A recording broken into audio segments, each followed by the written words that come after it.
परेशानी तो यह है कि हम खुदा को जानते नहीं। खुदा चाहता है कि खुदा को पहचान जाएं, खुदा को जान जाएं, खुदा आपके लिए क्या है, वो कितनी मोहब्बत करता है, उसकी मर्जी क्या है, उसके रास्ते क्या हैं, वो किस डायरेक्शन पे आपको ले जाना चाहता है, उसको क्या अच्छा लगता है और क्या अच्छा नहीं लगता। खुदा चाहता है कि आम और खास को ये बात मालूम हो जाए।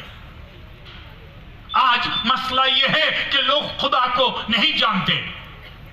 खुदा चाहता है लोग मुझे जाने, और उसका तरीका उसने बताया, खामोश हो जाओ। हमारी खामोशी हमें खुदा की गहराई, लंबाई, चौड़ाई और ऊंचाई का पता देती है। जब हम चुप हो जाएंगे, जब हम खामोश हो जाएंगे, तो हम खुदा को जान जाएंगे। अगर आप बहस करते रहेंगे, तकरार करते रहेंगे, झगड़ा करते रहेंगे, बिद्दत करते रहेंगे, इल्जाम लगाते रहेंगे, हुज्जत करते रहेंगे, बक बक करते रहेंगे, खुदा को नहीं जान सकेंगे।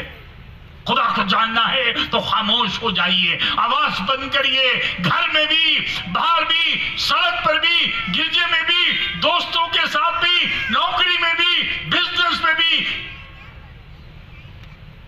आप खामोश हो जाएंगे। खुदा अपने आप को आपके ऊपर जाहिर करेगा।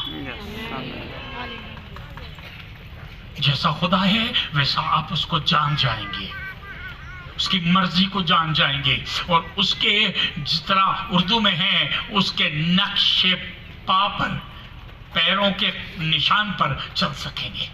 खामोशी से उसकी मर्जी पर आप चल सकेंगे। इसलिए तो दाऊद ये कह रहा था कि ऐ खुदा, मेरी जुबान पर पहरा बिठा। मेरे मकान पर नहीं कहा उसने, मेरे महल पे नहीं कहा, मेरी जुबान पर पहरा बिठा, क्योंकि उसको मालूम था कि अगर मकान पर पहरा नहीं बिठा तो कुछ लूट सकता है, पर अगर जी जुबान पर पहरा नहीं बिठा तो सब कुछ लूट जाएगा। बच्चे लूट जाएंगे, आदमी लूट जाएगा, बीवी लूट जाएगी, इज्जत लूट जाएगी, और जहन्नम हासिल होगा, फिरदौस लूट जाएगा। ऐ खुदा, मेरी जुबान पर पहरा बिठा। आज मेरी दुआ है और ये तमन्ना है कि आज मेरी आवाज सुनने वाले हर शख्स इस इबादत से जाने से पहले ये कह सके कि खुदा बाप, मेरी जुबान पर पहरा बिठा। हर माँ कहे, हर बीवी कहे, हर शौहर कहे, हर बच्चा कहे, हर दोस्त कहे, हर अमीर और हर गरीब कहे कि खुदा बाप, मेरी जुबान पर पहरा बिठा, ताकि मैं लुट ना जाऊं।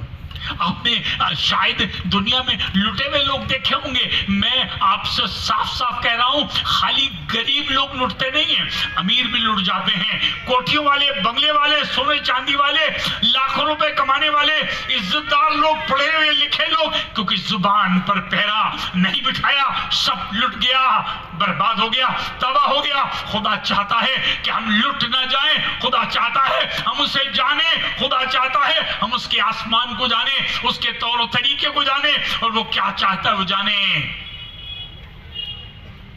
खामोश हो जाओ और जान लो कि मैं खुदा। मैं चाहूंगा खुरूज की किताब, ये निर्गमन की पुस्तक, उसका 14 बाब, उसकी 13वीं आयत पढ़िए। निर्गमन की पुस्तक, उसका 14 बाब, उसकी 13वीं आयत, और वहां ऐसा लिखा है, जरा सुनिए, 14 बाब 13वीं आयत जी। तब मूसा ने लोगों से कहा, डरो मत, डरो मत, चुपचाप खड़े होकर खुदावन की नजात के काम देखो।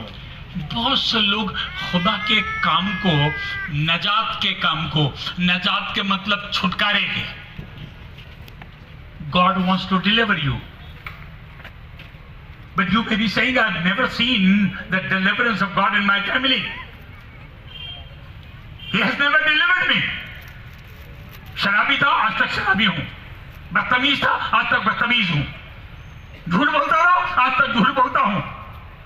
मैं चर्च भी गया, पैसे भी दिए, चर्च में बाइबल खरीद के लाया।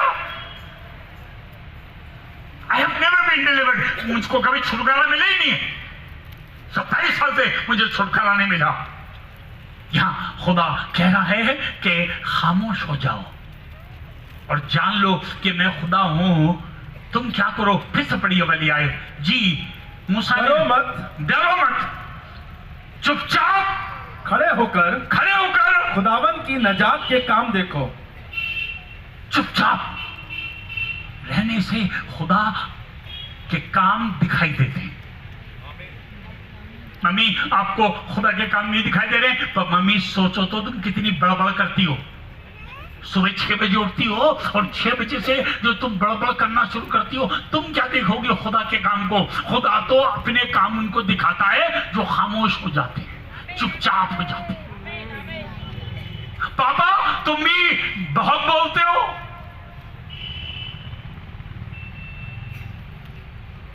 बड़े भाई खामोश हो जाओ। खुदा लड़ना चाह रहा है, खुदा आपकी लड़ाई लड़ना मांग रहा है, खुदा काम करना मांग रहा है। 14वीं आयत में सुनिए क्या लिखा है, 14वीं आयत में ऐसा लिखा है। जी हाँ पढ़िए 14वीं आयत जी। खुदावन तुम्हारी तरफ से जंग करेगा।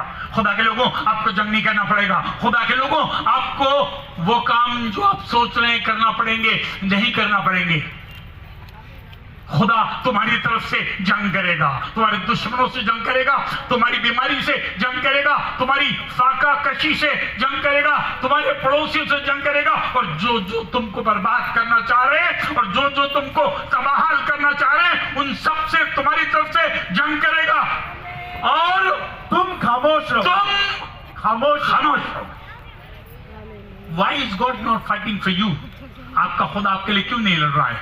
क्योंकि हम खामोश ही नहीं है, इसलिए नहीं लड़ रहा। एक दिन मैं कोर्ट में गया, मेरे एक दोस्त का केस था, उससे पहले एक और केस चल रहा था, एक देहाती का केस था।